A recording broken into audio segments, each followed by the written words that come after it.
안녕하세요. 영원한 자주국방 정확한 국방 소식 전해드리는 한국 국방 뉴스입니다. 구독, 좋아요, 알림 설정 후원 감사합니다. 아르투르 쿱텔 폴란드 군비청장은 K2 프로그램 협상 과정이 매우 어렵지만 올해 말까지는 아니더라도 내년 초에는 마무리될 것이라고 단언했습니다. 현대로템의 폴란드 K2 전차 2차 수출 계약이 흔들림 없이 진행될 것이라는 전망이 나오고 있습니다. 특히 폴란드와의 협상이 차질 없이 진행 중인 것으로 알려져 올해 중 계약 체결이 마무리될 것이라는 훈풍이 불고 있습니다.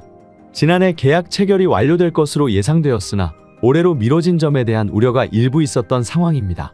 그러나 현대로템이 그동안 보여준 기술력과 실적을 바탕으로 기대감이 여전히 높은 것이 정설이죠. 업계에서도 현대로템의 K2 전차 2차 수출은 속도를 잃지 않고 순조롭게 진행 중인 것으로 알려져 있습니다. 방산사업은 정부 간 계약 G2G 기반으로 운영되는 만큼 외부 요인으로 인해 일정이 지연되었다는 우려와 달리 이미 석종건 방위사업청장이 폴란드를 방문해 방산 수출에 대한 우리 정부의 전폭적인 지원을 약속한 바 있습니다.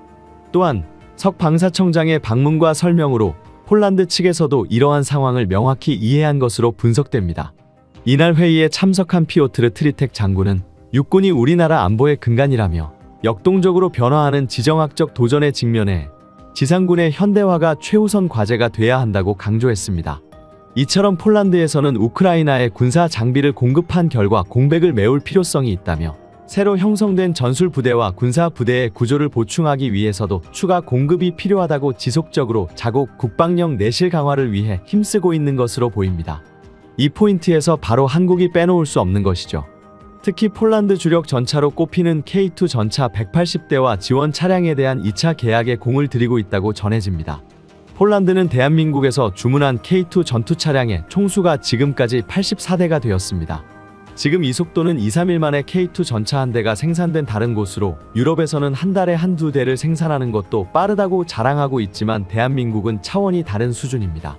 전 세계 유례없는 생산 속도로 폴란드는 물론 K2 전차를 도입하려는 국가들을 놀라게 하고 있습니다. 폴란드는 현대로템과 현지 생산에 대해서 협의가 길어지며 무산되는 게 아니냐는 관측도 나왔지만 올해 3월까지 본계약을 체결하고 오는 2026년부터 납품한다는 계획이 순조롭게 이루어지고 있다고 했습니다. 그동안 폴란드 현지 여러 방산업체가 K2 전자부품을 만들겠다고 달려들었으나 한국 측은 수준 이하라며 난색을 표하면서 중단을 선언해 무산될 위기에 처했습니다. 이에 파웰 베이다 폴란드 국방차관이 실무진을 데리고 한국을 찾아 한국의 기준에 맞춰서 협상하고 있는 것으로 알려졌습니다. 또한 지금 루마니아에 이어 아르메니아, 슬로바키아 등에서도 군 현대화를 위해 전차 104대를 구입할 예정인데 독일 레오파드2 A7과 미국 M1A2 에이브람스와의 3파전에서 긴급히 K2 전차를 도입하려 하고 있습니다. 그런데 지금 현대로템은 K2 전차의 아주 중요한 개발이 완성되었음을 전 세계에 보여주면서 앞으로 K2 전체에 대한 러브콜이 더 커질 것으로 보이고 있습니다. 최근 K2 전차 시험을 성공적으로 마치고 실전 배치를 앞두고 있는 루마니아에서는 K2 전차에 대해서 놀라운 보도를 내놨습니다. 루마니아 군사매체 디펜스 루마니아는 지난 5일 루마니아도 구매하고 싶어하는 한국산 K2 전차의 능동방어 시스템이 장착됐다 라는 제목의 기사를 보도했습니다.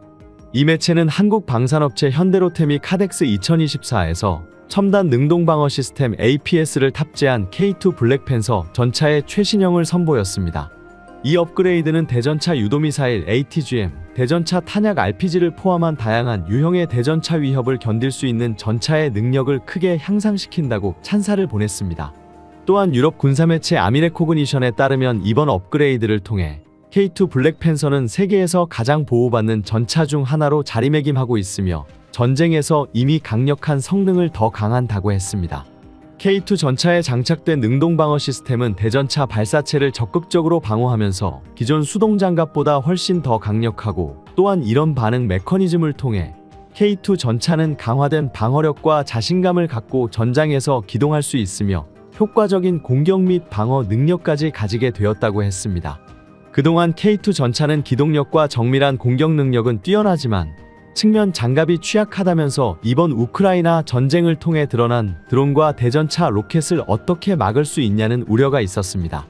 K2 전차를 도입하려는 국가들에서 도입을 반대하는 이들은 항상 이를 가지고 나왔는데 한국은 더 이상 할 말이 없게 만들었습니다.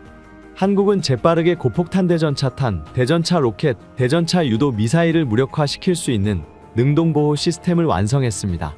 또한 K2에는 국산 1500마력 엔진이 들어가 있는데 변속기는 독일산을 쓰고 있었습니다. 한국은 상당한 수준의 국산 변속기를 개발했지만 방사청의 기준은 너무나도 높았습니다.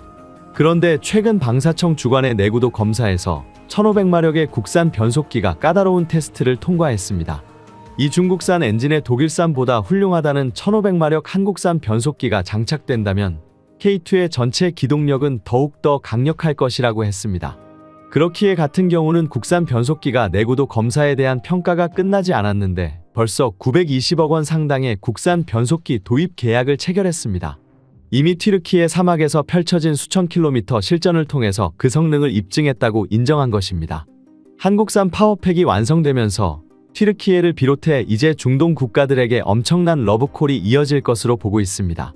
이렇게 능동방어 시스템의 한국산 파워팩까지 완성되면서 K2 전차를 도입하려는 국가에서 발생하는 모든 문제점이 해결되었다고 말하고 있습니다.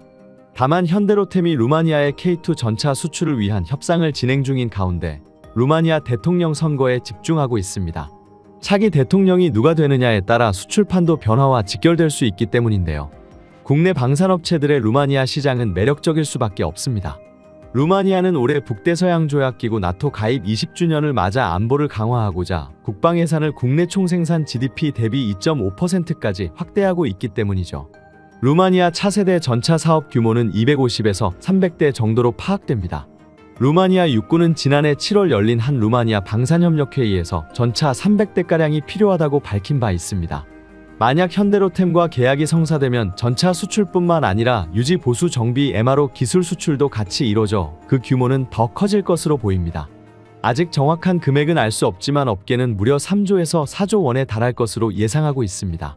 앞서 루마니아는 지난 6월 한화에어로스페이스 K9 자주포를 도입했는데 당시 계약 규모는 9억 2천만 달러, 하나로 약 1조 3,350억 원을 기록했습니다. 다만 문제가 되는 건 시기입니다.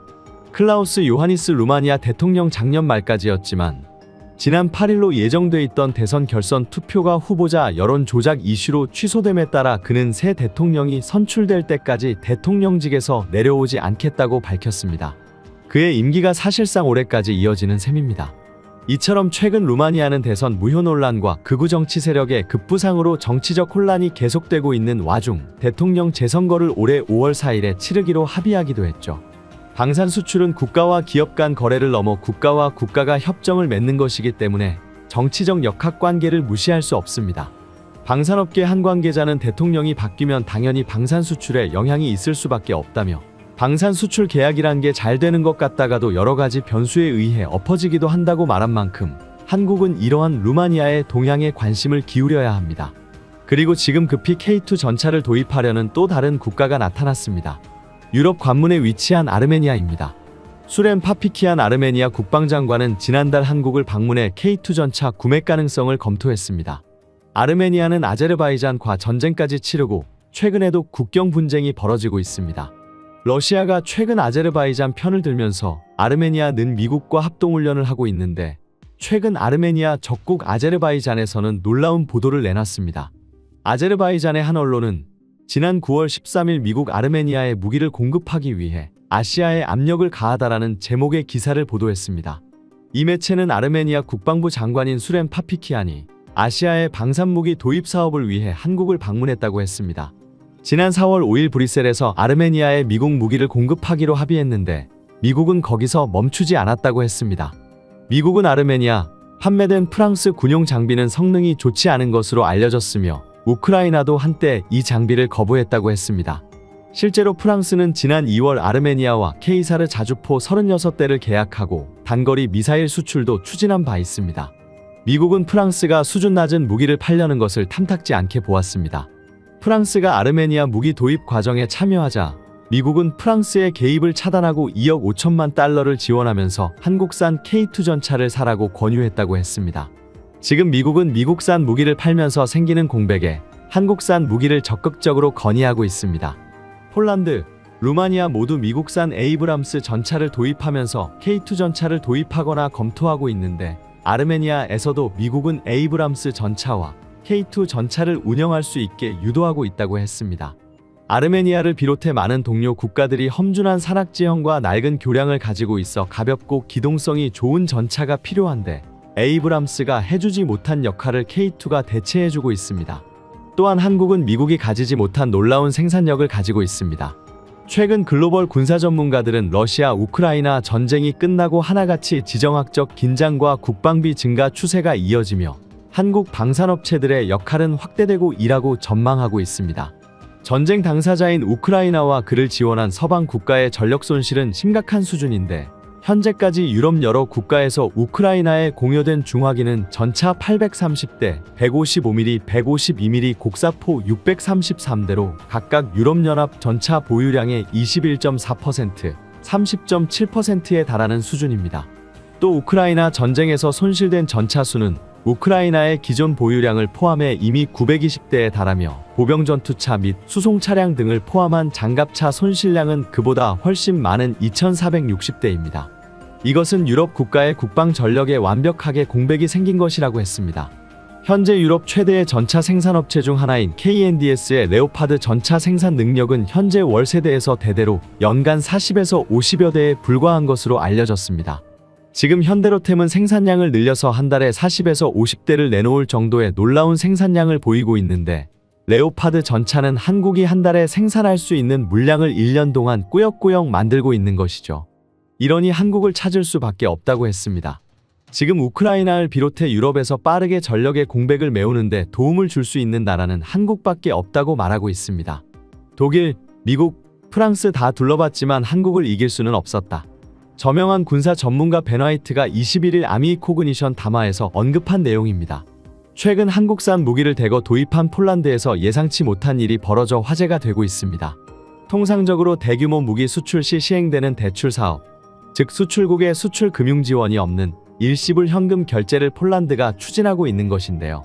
그 금액은 무려 5조 원에 달하는 수치입니다.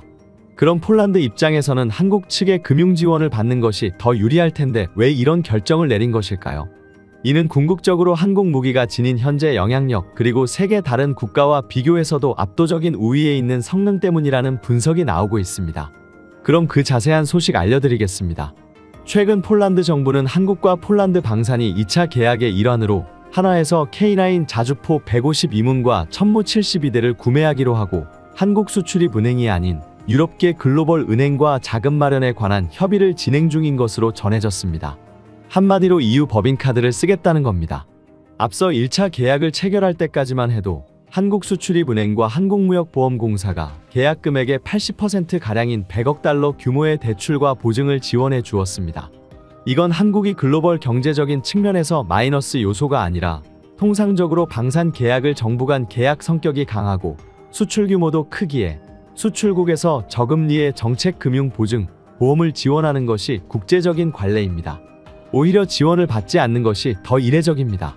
그렇다면 왜 한국 정부의 금융 지원을 요구했던 폴란드가 갑자기 자체 자금 마련으로 방향을 튼 것일까요? 이는 크게 세 가지로 러시아 우크라이나 전쟁이 장기화되면서 자국 안보 우려가 커지는 상황에서 믿을 수 있는 무기를 대량으로 빠르게 도입해야 한다는 판단과 두 번째로 안제이 두다 대통령의 임기가 얼마 남지 않은 상황에서 임기 내에 2차 계약을 확정 지으려는 계획입니다. 폴란드는 러시아와 벨라루스 그리고 우크라이나까지 모든 국경을 맞대고 있는 유일한 국가로 수출금융 지원 조건 문제로 한국산 무기 도입이 늦어지게 되면 자칫 소탐대실할 수가 있습니다. 또 어차피 한국 외에는 가성비 높은 방산 제품을 원하는 시간에 공급할 수 있는 나라가 현재로서는 존재하지 않습니다. 폴란드의 이러한 이례적인 선택은 한국 무기의 우수성을 홍보해주는 효과로 나오고 있는데요.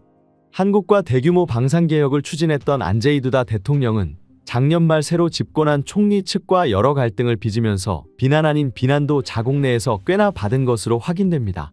투스크 총리 진영은 정권교체에 성공한 이후 그 즉시 한국산 무기 도입에 대해 비판하면서 계약을 처리해야 한다는 강경한 주장도 펼쳤는데요.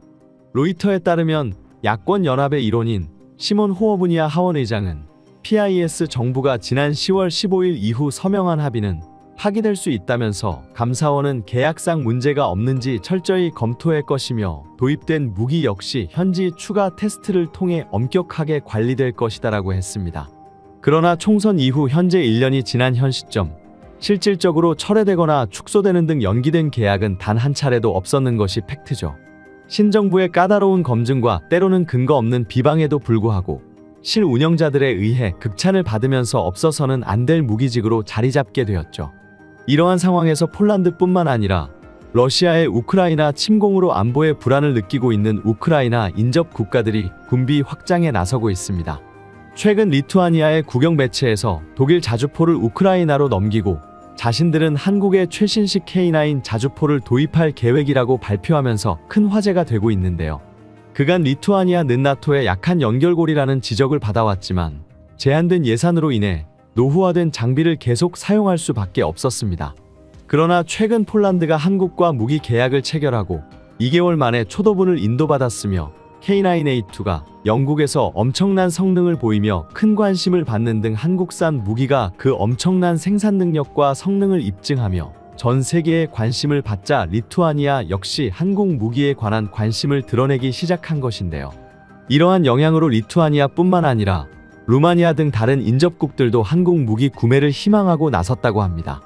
그 자세한 내용 알려드리겠습니다. 리투아니아 매체에 따르면 최근 리투아니아 군 관계자들이 K9 자주포를 자주 거론하고 있다고 합니다. 리투아니아의 한국형 매체는 리투아니아가 현재 보유하고 있는 독일의 판처하우지치-1000 자주포를 우크라이나에 넘기고 한국의 K9 자주포를 도입할 예정임을 밝히며 세간을 떠들썩하게 했는데요. 그동안 폭넓게 논의됐던 독일 자주포의 우크라이나 이전 문제가 국방위원회 VGT 회의를 앞두고 화두로 떠오른 것인데요. 리투아니아는 우크라이나로부터 곡사포 자체 이전에 대한 요청을 받았고 처음에는 거부했지만 현재 검토 중이라고 하는데요. VGT 회의 직전에 카시오나스 리투아니아 의회 국가안보위원회 의장에 판처하우비치-1000 양도에 대한 아이디어를 검토 중이라고 발언하면서 그 혼란이 가중되었습니다. 카시오나스 의장은 우리는 우크라이나를 도울 다양한 방법을 찾고 있다며 독일제 전차 도입 이전이 고려해야 할 문제인지에 대해 리투아니아는 멈출 수 없고 지원을 계속해야 하므로 모든 것을 고려해야 한다고 말했습니다. 또한 카시오나스 의장은 우크라이나인들은 자신들뿐만 아니라 우리와 유럽을 위해 싸우고 있습니다. 이것을 깨닫고 그들을 도와야 합니다. 우리가 줄 수 있는 것과 할 수 있는 것을 보기 위해 국가적 역량을 평가할 필요가 있다라며 우크라이나인들은 러시아를 막고 자원을 고갈시키고 있습니다. 우리는 그 시간을 미래의 모든 시나리오에 대비하는 데 사용할 필요가 있습니다라고 덧붙였습니다. 리투아니아의 자주포 시스템을 우크라이나에 양도하는 아이디어에 대해 공개적으로 처음으로 목소리를 낸 것은 한 국방 논평가였습니다. 그는 게시물을 통해 이 글을 쓰는 것은 우크라이나 전쟁에 대한 리투아니아의 군사적 지원과 관련이 있기 때문에 쉽지 않다는 문장을 서두로 신뢰할 수 있는 소식통으로부터 확인한 결과 아마도 5개 정도의 판저하우짓-2000 자주포를 우크라이나로 이전하자는 제안이 대통령이 이끄는 VGT에 제출될 수 있습니다라고 전했습니다. 또한 그는 VGT 회의로 인해 우크라이나로의 판처하우짓-2000에 관한 이야기가 더 심각하게 퍼지기 시작했을 때 리투아니아 국방부 대표들이 한국의 무기 전시회와 기업들을 방문하고 있었던 이상한 우연의 일치에 대해서도 언급했습니다. 제마이티아 여단의 제2포병대대 재정비와 관련하여 한국 측의 제안이 은밀하게 거론되고 있는 것이죠. 여기서 한국의 한화그룹은 판처하우짓-2000에 버금가는 고급 자주포인 K9을 생산하고 있습니다.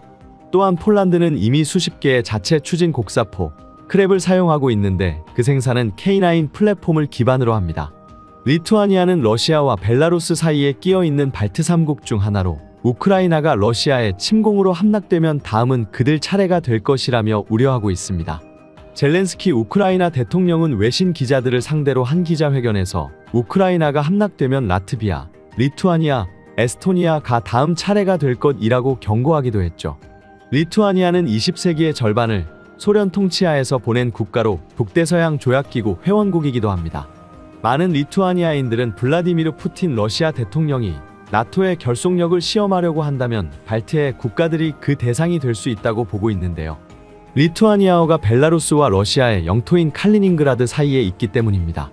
벨라루스와 칼리닝그라드 사이에 있는 스왈키 갭이 나토에게 있어 가장 큰 취약점 중 하나인 것이죠. 카시오나스 의장은 나토 안보 시스템에서 우리가 단절될 수도 있기 때문에 러시아에게는 리투아니아가 명백히 전략적 목표가 될 수 있다고 밝혔습니다.